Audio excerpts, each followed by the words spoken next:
Long before China bared its fangs and started flexing its international muscles, one man was writing on China's 100-year marathon and its secret plan to replace the United States as the world's leading superpower. This was at a time when many in the Western world of academia and think tanks were still looking at China with rose-tinted glasses and seeing in Beijing a friend and not a threat. The theme of this year's conclave is the India moment, but there is a giant dragon hanging over that Indian moment, and that dragon lives in Beijing. To discuss the biggest threat to India's growth and to the global system at large, I am delighted to welcome to the India Today Conclave one of the world's leading experts on China, Mr. Michael Pillsbury. Mr. Pillsbury has been advisor to many US presidents. He's a consultant at the US Department of Defense. He's the director of Chinese strategy at the Hudson Institute, and he's known the world over for his prescient book, The 100-Year Marathon, China's Secret Strategy to Replace America as the Global Superpower. If you haven't read this, you absolutely must. Joining Mr. Pillsbury, for an Indian perspective, we have Manoj Kewalramani. Manoj is the chairperson of the Indo-Pacific Research Program and a China Studies Fellow at the Takshashila Institute, a public policy center. So welcome, and let's now talk about the biggest threat to the India moment. And can I get Mr. Pillsbury to look back at this book which came out in 2015? A lot of what America now takes as given, you've already written about way back. You talk about China replacing the United States as the world's #1 power by 2049. Are you still on track for that timeline? Is the timeline being advanced into the future? Has it been brought forward? Mr. Pillsbury, let's start from there. Thank you. I think the Chinese are ahead of schedule. I underestimated how fast they would surpass America in various indicators. The Heritage Foundation actually next month is going to come out with a list of indicators where China has already surpassed America. Some of them are quite dramatic. When the Chinese launched a round-the-world hypersonic missile, we can't do that. We were quite certain China could not do that. When they went to the far side of the moon, we can't do that. We were surprised that China could do it. In the number of biotech areas, China has already surpassed us. So I underestimated two things. One was the progress of China. The other was I thought a coalition would form both inside America and around the world that would slow China down, that would say you're stealing too much, you're breaking the rules, you're doing things you never said before you would do. So there'd be a coalition. And the key member of the coalition would be India. That has not happened. No real coalition is formed against China's conduct anywhere in the world. And in particular, something called the Quad was formed. Initially, the media thought this was to talk about China. Australia, Japan, India, the United States. The heads of state would meet, the foreign ministers would meet. But actually what happened, in the joint statement that would come out of the Quad meetings, China could not be mentioned. One country that belongs to the Quad prevented the others from saying anything negative about China in their joint statements. So China's grown much faster than I thought, and the response from around the world has been much weaker than I thought. So if anything, the 100-year marathon is ahead of schedule, to answer your question. So by when, in your estimate, does China overtake the United States and emerge as the world's global superpower #1? Is that inevitable? Can America still win? You know, when you think about cricket and soccer and worldwide sports, there's a number of things that happen that billions of people watch. You know the score. It's up on the scoreboard. You can see the umpire make a good call or make a bad call. You know who the teams are. In the US-China or the India-China competition, there's none of that. There's no announcement. The score is not made public. And there's no umpire. That's the most important thing of all. There's no umpire.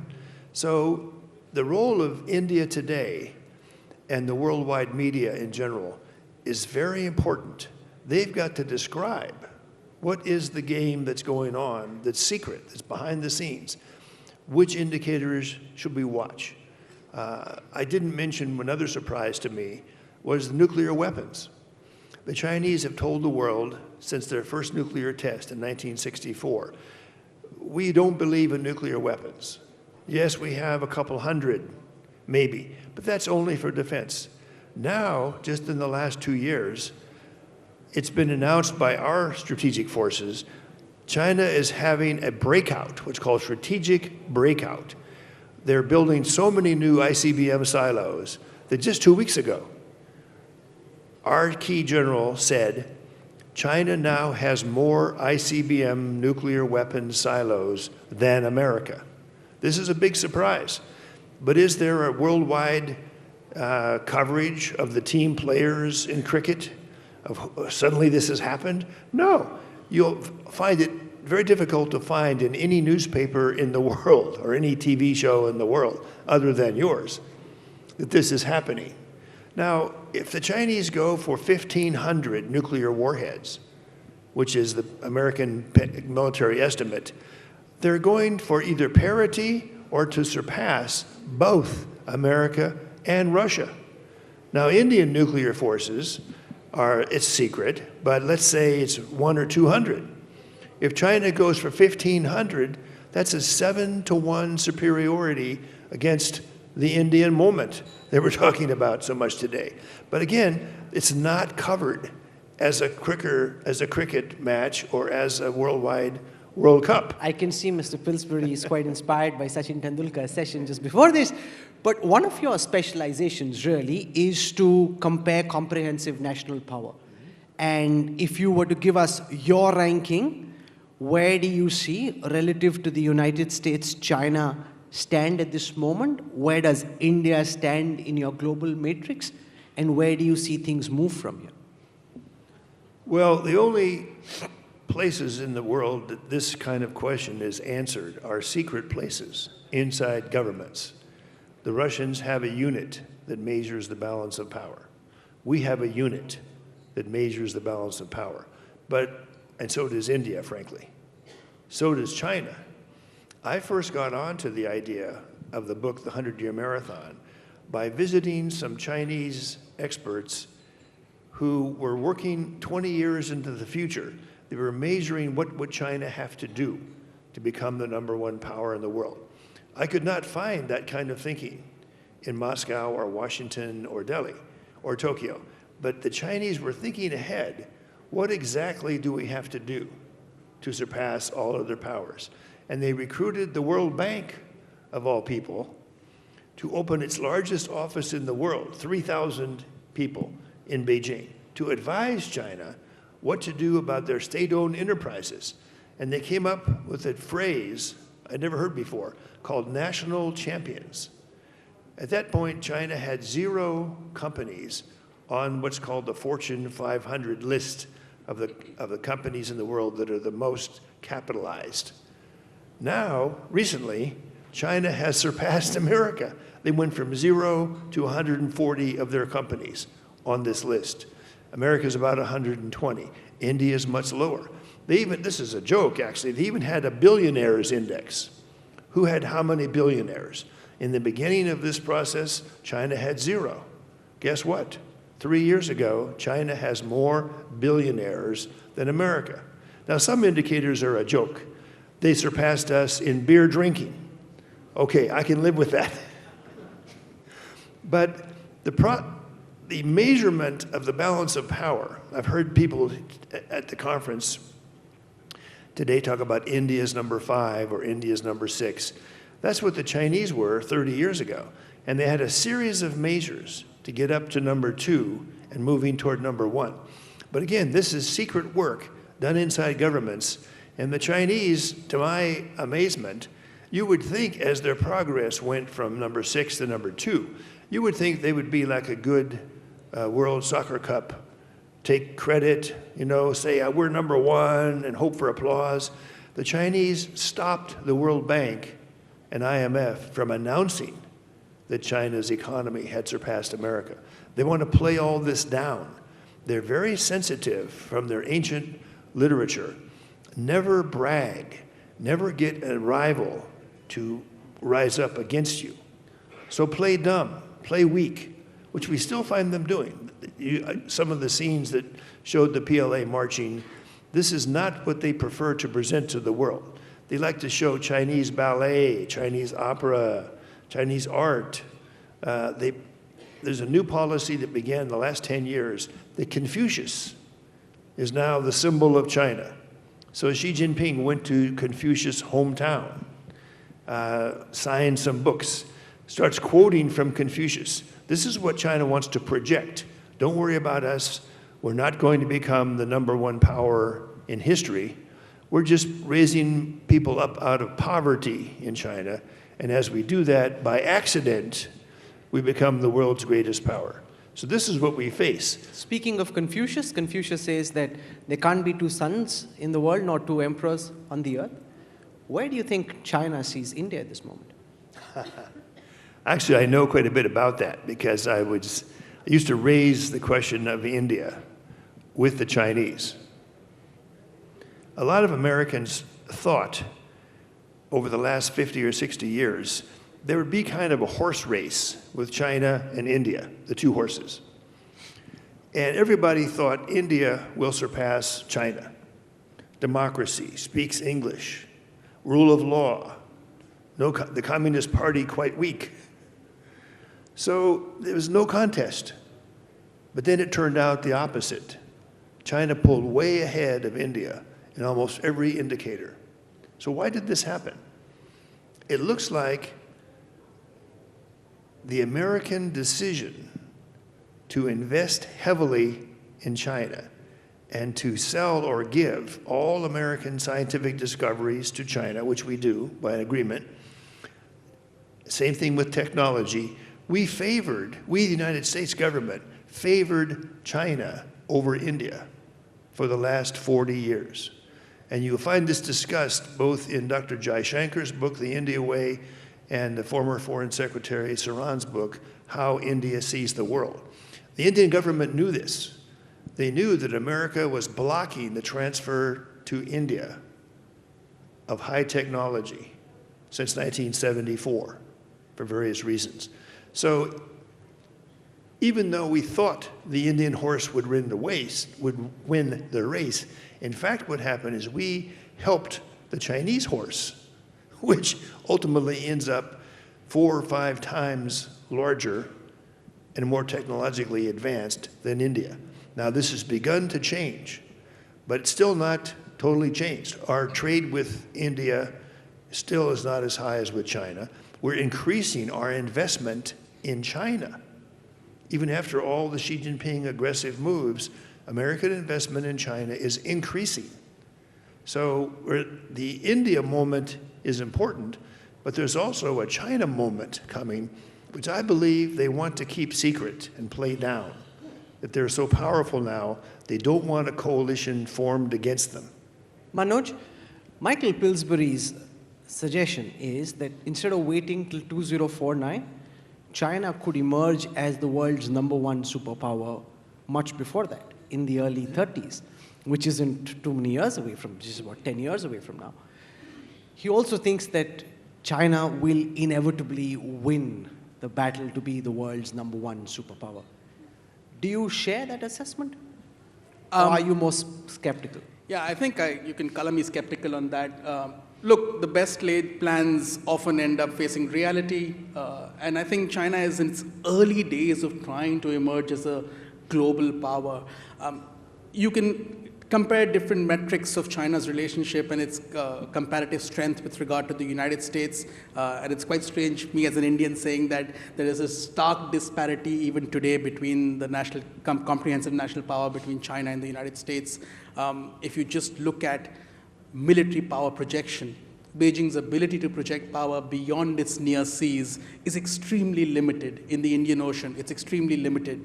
Its ability to negotiate deals between countries is extremely limited. And I say that keeping in mind the fact that we've just seen some sort of an agreement between Iran and Saudi Arabia, which China swooped in at the last minute to try and broker.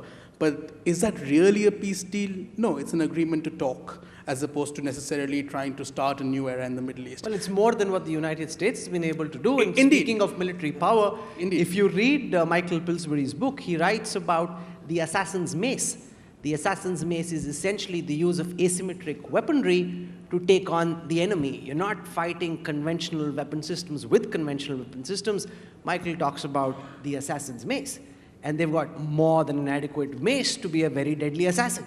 Yeah, no, absolutely. I'm not, by no means am I trying to say that China does not have significant comprehensive national power. But I think if you're still going to compare China with the United States, there's significant daylight between them. Has that gap shrunk over the last 30 years? Obviously it has. And that is a matter of concern. I also sort of disagree with the fact that Beijing is trying to downplay its intentions. In fact, it's quite obvious that it's actually talking quite much more publicly about its intentions. If you listen to what Xi Jinping is saying, he's no longer downplaying what he believes he wants the world order to be like.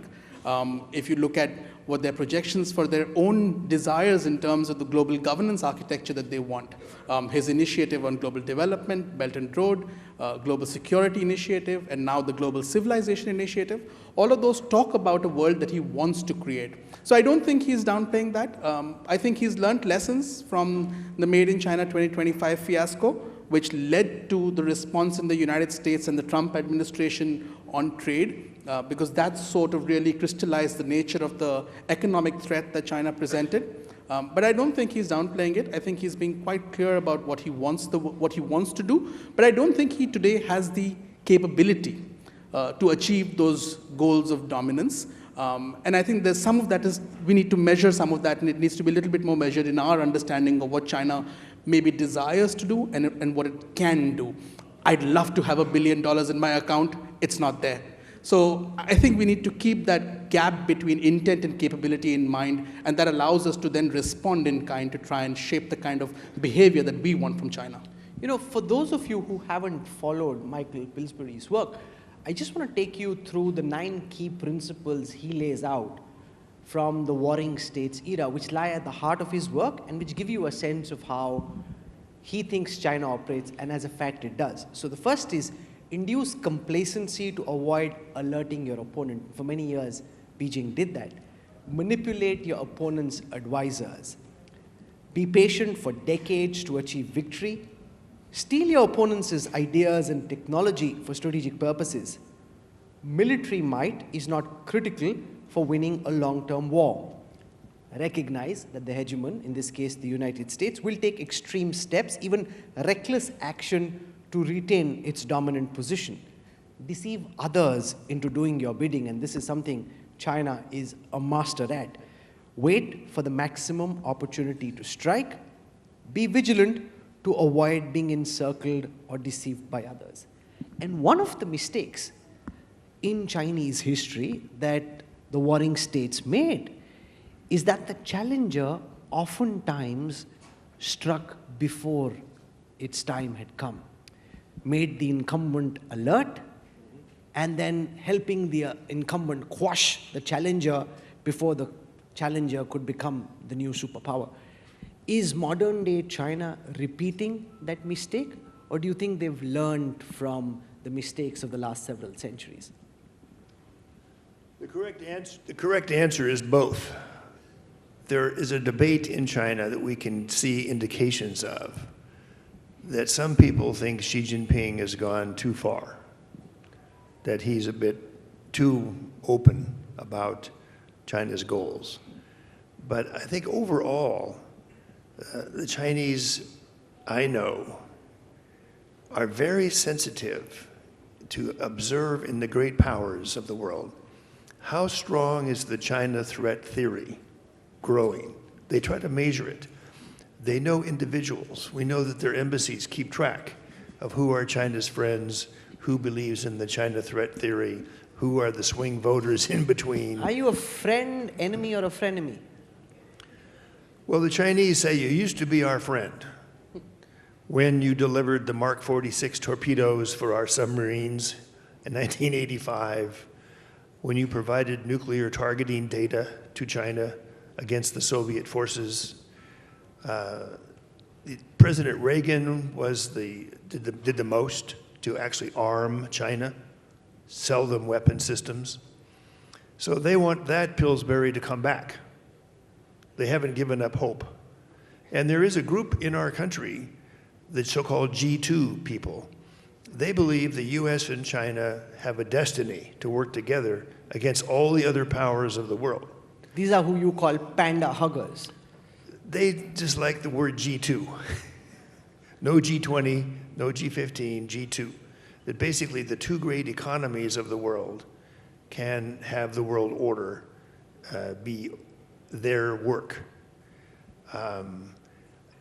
China encourages that way of thinking. One time they proposed to Obama, they proposed again to Trump, something called the new model of great power relations. And at first, it sounded very good. The new model means the rising power doesn't get attacked or hurt by the hegemon. But the Obama team started asking, well, who is in the great power relationship? Is India included? They said, no, India is not part of the great powers. And as the Obama team learned more, they turned down the Chinese offer. They've made it again to the Biden team. So this is something to watch in terms of how the world perceives the rise of China. If it's still a friendly panda, then a coalition's not necessary. And the only Cold War will be over technology issues. If you're sitting in India, I promise you, you're not seeing a friendly panda, you're seeing a lurking dragon. You're on the front line with China. You know, we don't have a border with China. Given all your expertise built over the decades with China, what's your best estimate, Mr. Pillsbury? When and will the People's Liberation Army attack Taiwan? Well, that depends on Taiwan and America's way of talking about Taiwan. The deal that was made by Henry Kissinger in the beginning was we Americans and the rest of the world pretty much included, we will not take a position on who Taiwan belongs to. We acknowledge you Chinese think that Taiwan is yours, but we don't actually accept that. So if that changes, that's a cause of war for China to attack. Right now, the ambiguity about who owns Taiwan is what keeps Beijing from having to attack. But there are already voices around the world that say Taiwan is independent. So far, America is the only country that sells weapons to Taiwan. We don't have any troops there. We don't store ammunition. We don't have a formal treaty. The Chinese belief is if we change any of that, that's a cause of war. President Trump secretly put a few American Special Forces units, they're supposed to be secret, on Taiwan. That when the Biden team came in, this somehow leaked to the press, to the Wall Street Journal, as a matter of fact. And now there's discussion of increasing the number of American advisors on Taiwan, and possibly even having military exercises with the Taiwan forces. I didn't really get a clear answer. Ceteris paribus, things being the way they are, in your best estimate, will the People's Liberation Army attack Taiwan, and if so, when? If I knew, I wouldn't tell you. Manoj, let me try and get your sense of this. Do you think Xi, in the manner in which he's speaking about his armed forces, the modernization, the world's fastest modernization that's ever been seen, is it inevitable, or are they just building a muscle at this moment which won't actually need to be exercised? I think one of the strategies that you've described also in your book is the idea that you win without fighting. So, I mean, I'm sure push comes to shove, if there is an opportunity and if the stars align and if the United States' response is predictable in a certain way, perhaps. But I don't think this is something I mean, I followed the discourse in the United States where you have dates from 2017, 2024, 2025. I don't think this is inevitable at any point of time, and I don't think it's likely in the short term at all. It would be incredibly foolhardy, particularly after the lessons that Xi Jinping is watching Russia learn in Ukraine. So I don't see that as an imminent threat, even from an Indian point of view, as to what's going to happen in Taiwan. You know, we have many distinguished people in our audience here at the India Today Conclave, including the former Chief of the Indian Army Staff, General Naravne. General Naravne, can I get you to intervene on whether you think that Michael Pillsbury is right when he thinks China is winning, that the United States will no longer post the mid-30s be the world's #1 power, and where do you, as the man who's guarded India for so long, think India stands relative to the dragon across the Himalayas? It's working, sir. I would like to put a question to Mr. Pillsbury. You have made a very compelling case with respect to China and where they stand vis-a-vis the US. And in that context, do you think that the US is unnecessarily getting embroiled in Europe and Ukraine, and in the bargain only playing into the hands of China? Yes, I do. I think our focus should be the Indo-Pacific. It should not be Europe. There are too many warnings being given to both India and America that we can't just ignore what's happening. I myself think it was a mistake that our country aided China so much for 40 years and neglected India, or even worse, was even anti-India. That is slowly beginning to change. And I think cooperation between the United States and India is something that China fears will derail their 100-year marathon. They're very concerned about the Japan-India bilateral relationship, that this is beginning to involve security issues, military exercises. So China is not overly confident that they're going to win the 100-year marathon. And if Indian-American cooperation can grow over the next 10 years, if our support for Indian science, Indian technology, the Indian space program, frankly, getting India involved in arms control negotiations with China, right now China has no cap on their forces. And if they're going to break the Russian-American 1,500 nuclear warheads limit, it affects India too. So the possibility of slowing China's winning the 100-year marathon or making it never happen, if our growth and India's growth is above China's, they will never win the 100-year marathon. So in a way, it's in our hands. Even though you and I are out of power right now, it's in our hands to slow down or even stop the 100-year marathon. But whether this will happen or not depends a lot on the cricket analogy. Can people tell that there's a game going on, that the umpire is calling things in the wrong way, and the score is looking bad? So far, nobody pays much attention to the global balance of power involving China, India, and America. For a man who comes from a country obsessed with baseball, you picked up some cricketing metaphors very quickly, nicely done.